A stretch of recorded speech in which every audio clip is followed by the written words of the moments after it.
Bonsoir mesdames et messieurs. Avant tout, je souhaite exprimer ma pleine compassion envers toutes les personnes affectées, étudiants, personnels universitaires, familles et l'ensemble de la communauté académique à la suite des événements tragiques survenus hier à l'université et qu'on a pu observer à distance. J'adresse mes sincères condoléances à la famille, aux proches et aux amis de l'étudiant Abdoulaye Ba, malheureusement décédé hier. Il est sûr que ce qui s'est passé hier constitue une tragédie. Ma position de principe est que l'université doit rester un lieu d'apprentissage, de dialogue et de construction, pas un espace de violence, pas un espace de peur. Je comprends donc le choc, l'indignation et les interrogations qui s'expriment ça et là. Certaines sont même légitimes, je le reconnais, et peuvent se justifier. Je tiens cependant à rassurer tous les citoyens qu'une enquête est en cours pour établir les faits et circonstances qui ont conduit à ces incidents et tragédies. Mesdames et messieurs, il y a lieu de souligner, sans verser dans des considérations relevant de justification, parce que ce n'est pas conforme à notre éducation ni à notre parcours, nous voulons vous parler franchement avec un langage décodé et sur fond de sincérité et d'honnêteté. C'est pourquoi d'ailleurs je salue cet exercice de transparence et j'en profite pour remercier les journalistes pour leur présence. Je parlais d'un exercice de transparence. Des vérités doivent être dites, sans choquer cependant, parce qu'on est dans un contexte de deuil. Et je disais que, loin de moi, l'idée de justifier des impairs. Parce que je l'ai dit, il y a eu des faits que j'ai suivis et qui m'ont moi-même heurté.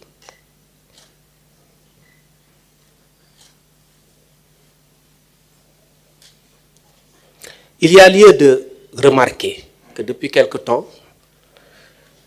un changement de stratégie, de méthode et de tactique a été noté dans le cadre du combat de certaines personnes établies à l'université. Parce que pour moi, un étudiant, c'est aussi des valeurs, même si je ne condamne personne.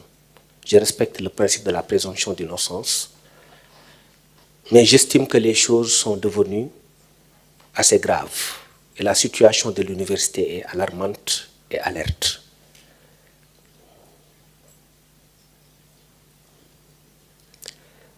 Ce changement de paradigme et de méthode a conduit à la nécessité de protéger les infrastructures à l'intérieur du campus, jusqu'à ce que les affrontements surviennent hier. Mon collègue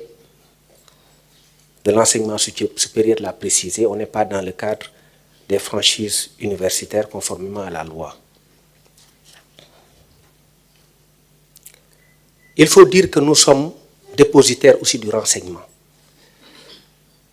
Et malgré ce qui se dit à l'extérieur, nous, on accepte de subir. Parce que quand on dirige, on accepte les critiques, les remontées même négatives, pour essayer de voir comment gérer un certain nombre de choses. Que l'on accepte, il n'y a pas de souci. Mais on ne peut pas être au même niveau d'information que celui qui est en dehors du système de renseignement et qui, par-dessus bord, peut être amené à jeter des pierres à l'autorité sans pour autant avoir des éléments précis pouvant le déterminer à penser dans tel ou tel sens et à ne pas se tromper. Malheureusement, on se trompe souvent.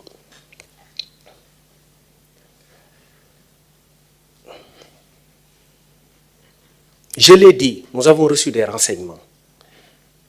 C'est des renseignements précis, montrant que certaines personnes allaient s'en prendre aux infrastructures du campus social et un début de destruction du restaurant Self a été opéré hier et du restaurant central vers 7 heures du matin. parce qu'ils devaient descendre sur le terrain à 6h, 6h30 pour opérer des destructions. Ils ont commencé à s'en prendre au restaurant parce que l'université avait communiqué en disant que les étudiants pouvaient venir se restaurer, mais sous la condition de présenter un ticket, conformément à l'usage. La nuit, ils se sont réunis pour dire qu'ils refusaient ce format et qu'ils allaient de force pénétrer les restaurants pour s'emparer de la nourriture. À défaut de quoi, les restaurants seront détruits et les infrastructures universitaires pillées. En tant que responsable de la sécurité publique, nous avions un devoir impérieux d'anticiper sur ces événements-là, parce que ce sont des biens publics. Et donc, la présence des FDS à l'aube s'inscrivait exclusivement dans un souci d'intervenir pour protéger ces biens publics. Biens publics parce que ce sont des biens qui appartiennent à tous les Sénégalais. Et dans notre logique de gouvernance, nous pensons que le bien public participe, la préservation du bien public participe d'un principe même de citoyenneté. Il faut bien qu'on s'entende. Sur le terrain, il y a eu des actes de violence qu'on a constatés de part et d'autre. Et des actes qu'on a vus émanant des forces de défense et de sécurité. En tant qu'autorité supérieure, c'est des actes que je ne peux pas cautionner. Je vous l'ai dit, ce n'est ni conforme à mon parcours, ni conforme à mes principes. Moi, je suis contre le principe des violences injustifiées. L'État étant certes dépositaire de la violence légitime, mais il faut que cette violence soit calculée, soit équilibrée et soit nécessaire pour faire cesser un fait. Mais on ne peut pas aller au-delà pour commettre des choses qui relèvent à la limite d'infraction pénale. Tout comportement constaté hier a fait l'objet d'une enquête qui pourra aboutir à des résultats et faire intervenir des sanctions. Nous ne tremblerons pas lorsqu'il s'agira de distribuer des sanctions, lorsque nous estimerons qu'il y a eu des faits qui procèdent de dépassement de la simple gestion de l'ordre public et du simple rétablissement de l'ordre public. Comme je l'ai dit donc, le fait que les étudiants, ou en tout cas des personnes qui se disent étudiants, ne soient pas dans les clous, qu'ils n'aient pas été dans les formats normaux de la discipline, n'explique pas un certain nombre de comportements de la part des forces de défense et de sécurité. Mais comme les enquêtes sont ouvertes, je ne peux pas m'aventurer outre mesure sur cela. Vous avez vu dans les vidéos, des vidéos dont vous n'aviez pas encore accès, la détention par des personnes de grenades lacrymogènes. Parce qu'il y a de cela une dizaine de jours, je parle sous le contrôle du ministre de l'Enseignement supérieur, on nous a transmis un renseignement au terme duquel il y a eu des fouilles dans les chambres universitaires qui ont abouti à des découvertes, imaginez-vous, de grenades lacrymogènes. Ce qui n'a jamais été constaté dans l'histoire de l'université. D'une part. Avant cela, il y avait une fouille inopinée qui avait été organisée par les mêmes autorités universitaires, fouille qui a permis la découverte d'armes tranchantes et contondantes. Et ce ne sont pas des armes classiques de cuisine, des couteaux de cuisine. Des images seront projetées tout à l'heure, parce que ça vient des autorités universitaires. Et une enquête a été ouverte d'ailleurs dans ce sens-là. Un communiqué s'en est suivi. Vous l'avez vu, par le fait du ministre de l'Enseignement supérieur, qui a effectivement montré qu'il y avait des armes découvertes dans les chambres des étudiants.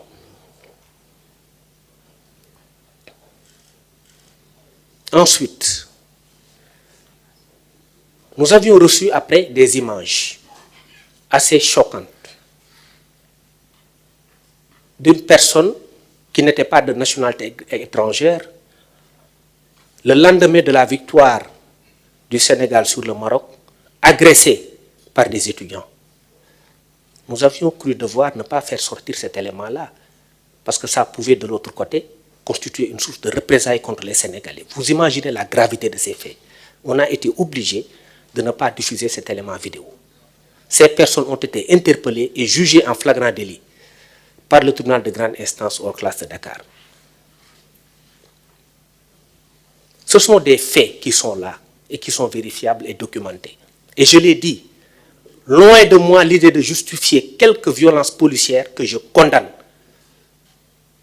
attendant que les résultats m'échouent et me parviennent. En tant qu'avocat, je ne peux pas cautionner des choses qui me semblent relever de l'illégalité. Parce que la violence doit être proportionnelle et mesurée, je l'ai dit. Je précise d'ailleurs que sous mon autorité, les forces de défense et de sécurité ne violeront jamais les franchises universitaires. Parce qu'on a un tant soit peu de connaissance des textes qui nous obligent à ne pas les violer. Je rappelle que le ministère de l'Intérieur est chargé sur l'ensemble du territoire national. Et sans aucune exception, et aucune portion du territoire national ne peut échapper à l'application de nos lois. Les franchises universitaires résultent de la loi 94-79 du 24 novembre 1994, qui n'implique pas le campus universitaire. Mon collègue l'a tout à l'heure précisé. Avec ce qu'on a pu constater, il s'agissait d'aller au-devant de la scène et de permettre d'éviter effectivement des dommages qui sont après survenus sur quelques points. Nous avons, après avoir subi ce choc que nous avons tous partagé hier, parce que nous sommes aussi nous avons été des étudiants, nous épousons la cause estudiantine lorsqu'elle est légitime, parce que nous sommes aussi passés par là, par l'université. Nous avons pris en main la situation, hier nous-mêmes, en proposant des mesures structurelles et préventives qui seront prises sous huitaine, avec une révision des protocoles d'intervention en milieu universitaire, en collaboration avec les acteurs, puisque cette doctrine, qui est celle du maintien de l'ordre sans bavure, qui a été lancée d'ailleurs récemment et rappelée par le Premier ministre Ousmane Sonko, est une doctrine à laquelle nous croyons profondément. Parce que le maintien de l'ordre et le rétablissement de l'ordre peuvent se faire sans bavure. Nous allons aussi mettre en place, dans les mêmes conditions, une cellule de dialogue permanent entre étudiants et FDS. Je réaffirme que nos services de police et de sécurité travaillent sans relâche avec les autorités universitaires et l'ensemble des acteurs concernés pour aujourd'hui retrouver le calme et la sérénité. Notre objectif commun est clair. Il s'agit de garantir la sécurité des étudiants et du personnel et faire de l'université un environnement paisible et propice à l'éducation, ce qui relève du classique, ce qui relève de quelque chose qui est tout à fait normal, parce que l'université n'est pas un lieu de guerre, l'université est un lieu de connaissance, l'université est un lieu de paix, l'université est un lieu de camaraderie. L'État continuera à veiller à ce que l'université puisse rester ce lieu d'apprentissage et non une zone de tension ou d'expression de la violence par quelque bord que cela puisse provenir. Ensemble, nous travaillons pour que ces universités qui sont dans l'ensemble du territoire national disséminés demeurent des espaces sûrs pour des générations présentes et celles à venir. Nous sommes convaincus que l'écrasante majorité des étudiants sont mus par un seul souci, d'apprendre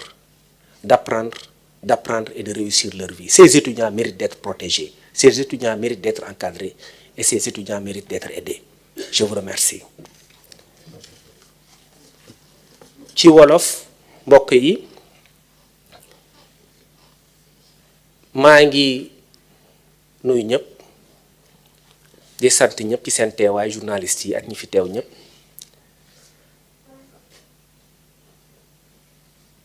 di wax ni fi may tàmbalee mooy damay jaale ñi nga xamante ni démb ñoom la tiis bi dal université di jaale njabootu Abdoulaye Ba étudiant yàlla na ko yàlla yërëm te xaare ko aljanna ak ñi nga xamante ni dañu gaañu ñëpp di leen masawu autant ci côté étudiants yi ak ci côté force de défense et de sécurité maa ngi rappeler ni ci côté force de défense et de sécurité am na lu toll ci ñeent fukki blessé ak juróom-ñett donc cas boo xamante ni cas bu xaw a graaw la li xew démb université ñu ngi koy naqarlu metti nañu parce que dañu jàpp ne université kër la boo xam ne dëkkuwaay la boo xam ni jàmm moo fa war a am pour que xam-xam bi mën fa ñu mën ko fa wasaaree. Donc li Sénégalais yi ñenn ñi ressentir moom la ñu ressentir ñu nit te yëg nañ ko te yàlla xam na ne yëg nañ ko ñu ngi leen di massaw ñoom it parce que dëkk noonu lay demee dina am toujours ay événements yu am yoo xam ne day frapper nit ñi frapper dëkk bi mu doon loo xam ne ñëpp lay metti ni muy mettee Sénégalais yi ak ñeneen ñi moom la ñuy mettee ñu nit. am na ñoo xam ne ñu ngi aalu ñenn ñi ñu ngi mer mais mer boobu aussi lu ñu comprendre la loo xam ne la ñun dañ ci ànd parce que li xew démb am na ci image yoo xam ne gis nañ ko neexuñu parce que ñun ci suñu doctrine nga xam ne dañ ko lal ci citoyenneté lal ko ci yar lal ko ci li nga xam ni mooy suuxat réew mooy discipline muy force de défense et de sécurité muy étudiant dafa am foo xam ne dañu ne foofu la ñu mën a yem waaye buñ ko weesoo rek mbir mi day jaxasoo pëccëxoo rek moo fay des ak mbumbaay te loolu aussi du lu gën li may dalal xelu ñëpp nag mooy li xew démb ubbi nañ ci ay enquête que muy ci côté bii wala muy ci côté bale képp ki nga xam ne da nga jël risque wala da nga jël option caméra yi tiim la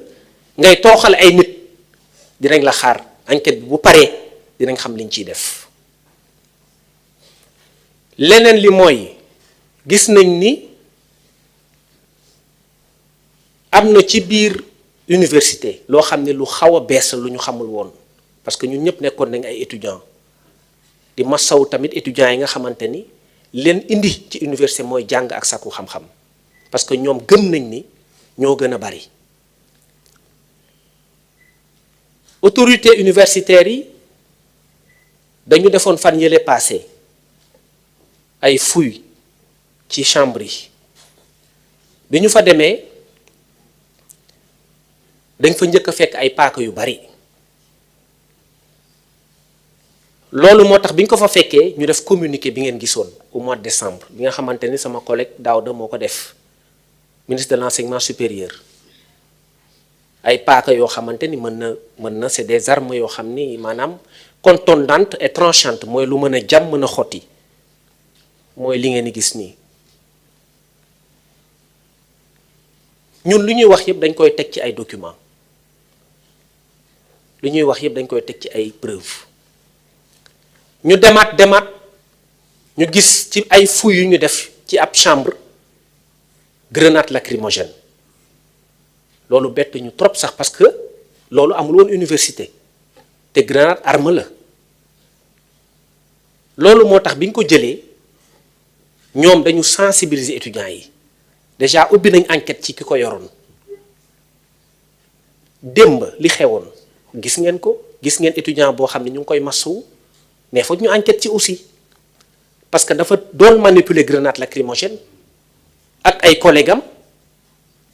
jàkkaarloog force de défense yi di def ay dispositifs yoo xam ne pour def ay lance grenade ba affaire bi exploser seen kaw loolu moo tax loxo bi am kii ñu gis également ñoo xam ne dañu nekk ci kaw terrasse bi yor ay cocktail molotov mu ngi ci vidéo yi te loolu aussi ay arme la team force de défense ci suuf di leen ko sànni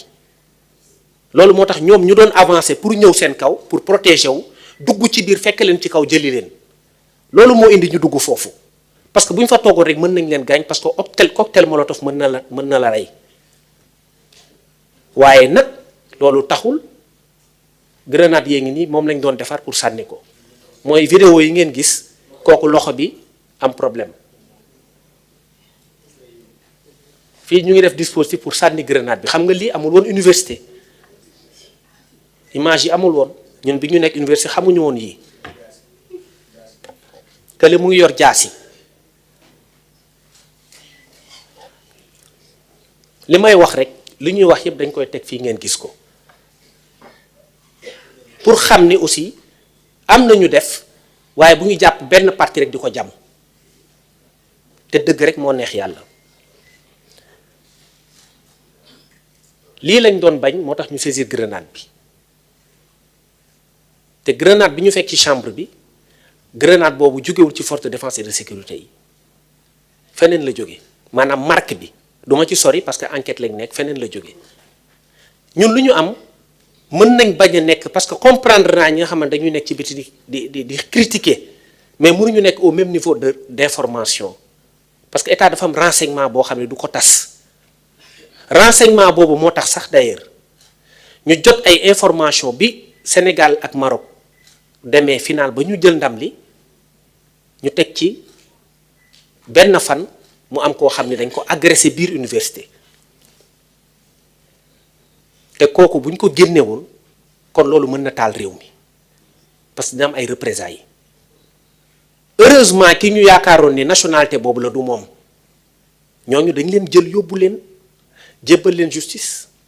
parce que loolu c'est très grave loolu mën na yëngal dëkk ñuy dem di dem ba lii am doon def le tout pour éviter ko université communiqué ne leen comme jot ngeen seen bourse mën ngeen ñëw ngeen xéewlu waaye xéewlu boobu da ngeen di fay parce que ñu ngi leen di fay étudiant master yi benn partie la mais étudiants yépp état bi mu ngi leen di fay seen bourse bu dee master yi ay arriéré la ñuy réclamer waaye nag jamono ji nga xamante ne am na ñu daan def ngénte tubaab day fekk jotuñu seen bourse ne dañuy lekk sans fay nga jot sa bourse dugal sa poche ne da ngay lekk sans fay aussi lu yooyu yëpp dañ ko war a xoolaat bien que comme je l'ai dit yooyu yëpp mënul justifier benn violence policière te dama koy condamner encore une fois te loolu dama fay taxaw parce que man nitu yoon laa du ma ko nangu te daf may jaral lu ne aussi pour ma dindi ko premier ministre Ousmane Sonko wax na ko keroog bi mu demee seeti force de défense et de sécurité yi beneen mbir bi mooy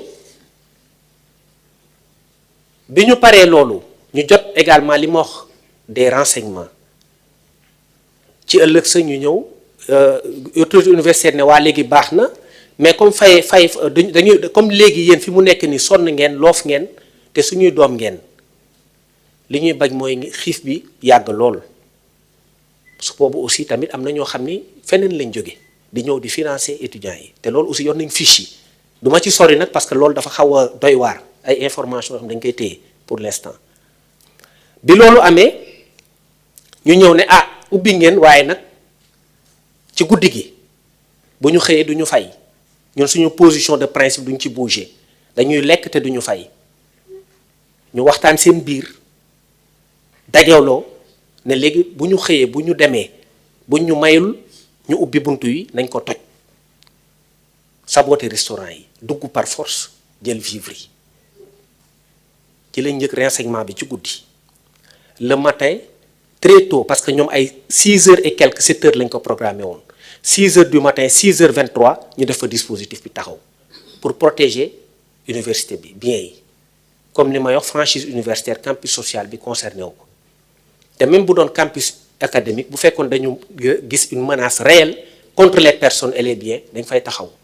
parce que Sénégal amul no man's land amul zone de non droit territoire national bi yëpp ministre de l'intérieur da ko ndar képp te mooy assurer sécurité dëkk bi ak sécurité des biens et des personnes ak application loi bi ñu xëyee yàlla def ñu dem avant ñuy agsi restaurant self toj nañ ko commencé nañ ko saccager am ñu nekk restaurant central ah ñu ne nag ay la yéwén foog ñu sécuriser biens yi foofu nag la dispositif bi taxaw ñuy dem mu am ay échauffourée ba ci ngoon gi mu am sax ay tension yoo xam ne xam nga nit ñi maintien de l'ordre ak transmission de l'ordre dafa métti dañuy dem ba finalement da ngay sonn suba ba ngoon te loolu aussi wax naa ko encore une fois mënta justifier ay violences policières dama ciy taxawaat bi loolu amee ñu taxaw ca kaw am ñoo xam ne ñu ngi defar seen grenade lacrymogène mooy ñu ngi gis di sànni ba fii bii explosé am ñu nekk ci kaw benn pavillon du ma dugg ci détails yi di def ay cocktail molotov gis ngeen cocktail molotov yi di ko sànni alkaat yi nekk ci suuf te xam nga alkaat yi bu ngi nekkee ci suuf nga nekk ci kaw yow yaa nekk en position de force te ñoom bu ñu taful immeuble bi da nga leen di gaañ cocktail molotov yooyu nag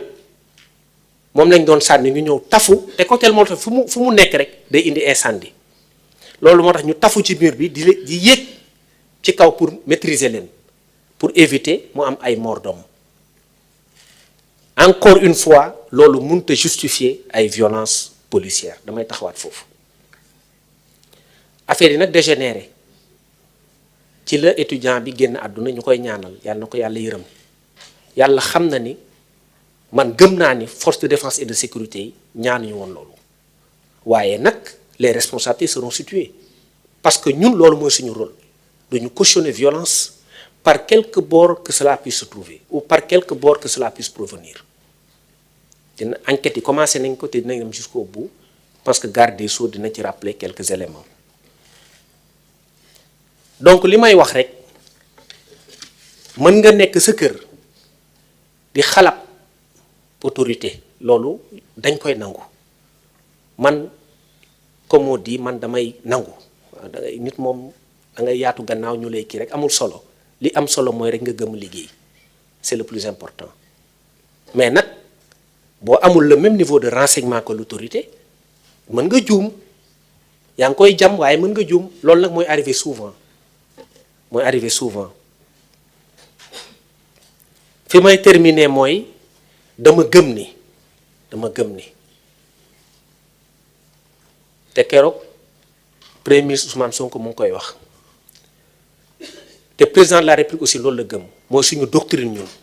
mooy maintien de l'ordre sans bavure dama gëm ni mën nañ def maintien de l'ordre sans bavure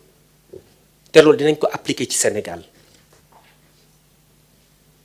dinañ ko appliquer maintien de l'ordre boobu sans bavure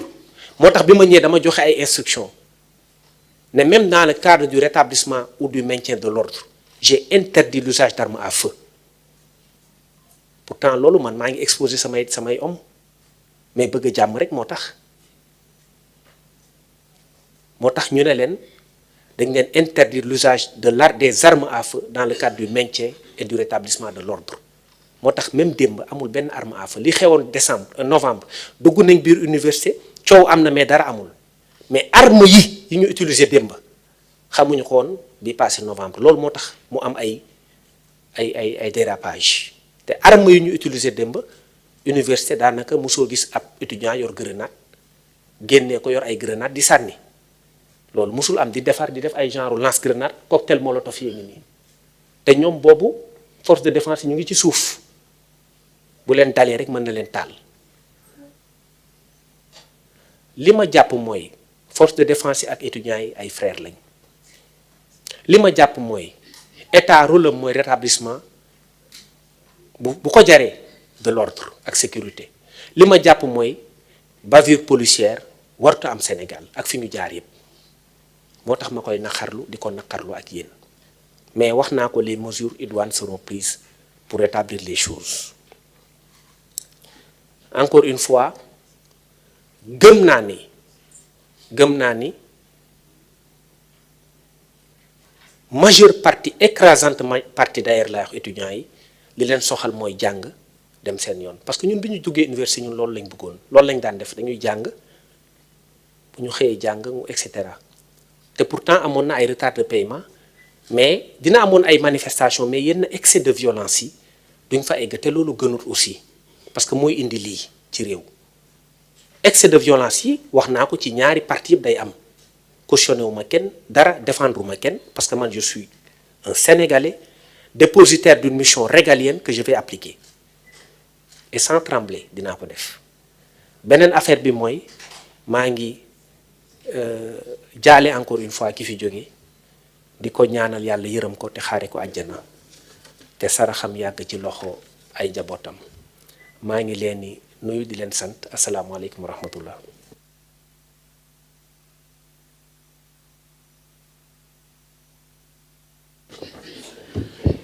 jërëjëf monsieur le ministre Bamba Cissé kon nag dañuy jàll ci lu